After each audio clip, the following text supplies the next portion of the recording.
গাছ তো না নড়ে না চড়ে, দোকানেও যায় না, রান্নাও করে না, তাহলে গাছ খায় কিভাবে? এই প্রশ্নের উত্তর খুঁজতে কুট্টি ছুটে গেল তার প্রিয় গজু দাদার কাছে। গজু দাদা, বলো না, গাছ কিভাবে খায়? হয়তো গাছ রাতে মাটি খায় বা পাতা দিয়ে নুডলস বানায়। পাতা দিয়ে নুডলস? ইস, কি বোকা বোকা কথা। তাহলে তুই বল, গাছের কোনো কিচেন দেখেছিস? Dining table? সত্যি তো। আর গাছ যদি রান্না করতো তাহলে পুরো জঙ্গল মশলার গন্ধে মোমো করত। তুমি কি যে সব উল্টো পাল্টা বলো, আমার তো মাথায় গুলিয়ে যায়। ঠিক তখনই উড়ে এলো চালাক চটপটি। তোমাদের কথা শুনে তো আমি হেসেই শেষ। গজু দাদা তো সব গুলিয়ে দিল। চলো কুট্টি, মহারাজের কাছে চলো, উনি সব জানেন। তিনজন মিলে হাজির হলো জঙ্গলের রাজা সিংহের কাছে। মহারাজ, দয়া করে বলুন, গাছ কিভাবে খায়? বাহ কুট্টি, খুব ভালো প্রশ্ন করেছো। মন দিয়ে শোনো, গাছ আসলে নিজের খাবার নিজেই বানায়। নিজের জন্য খাবার বানায়? কিন্তু রান্নার গন্ধ পাই কই? গজু দাদা, খাবারের গন্ধ পেলে তুমি তো দৌড়ে গিয়ে সব খাবার খেয়ে ফেলতে।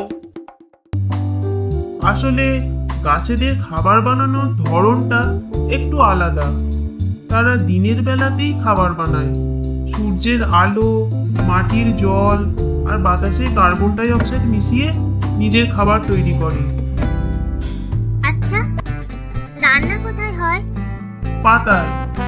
পাতার ভিতরে থাকে এক ধরনের সবুজ জিনিস, তার নাম ক্লোরোফিল। সেই ক্লোরোফিল সূর্যের আলো জমিয়ে রাখে, তারপর আলোর শক্তি দিয়ে খাবার তৈরি হয়।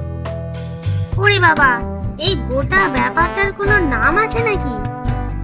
হ্যাঁ, অবশ্যই। একে বলে সালোক সংশ্লেষ, মানে সূর্যের আলো ব্যবহার করে খাবার তৈরি করা হয়। সালোক সংশ্লেষ? ইস, কি কঠিন নাম। না বাবা, অত কি দরকার?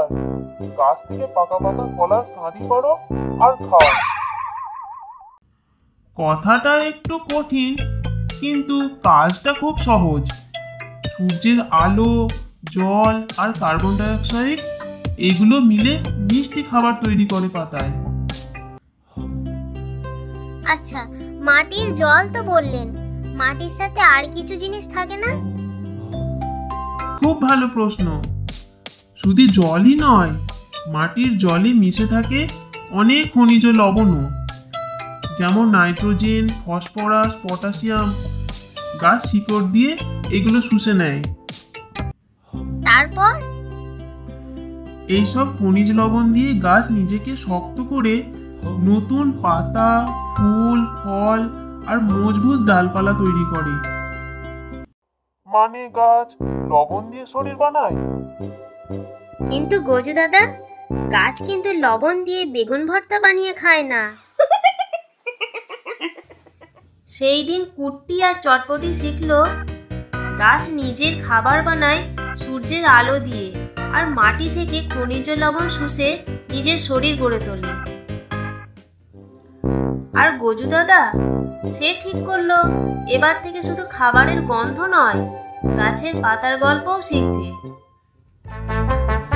প্রিয় বন্ধুরা, সবাই ভালো থেকো, সুস্থ থাকো আর অবশ্যই বাংলা ফেবেল স্টুডিওর সাথে থাকো।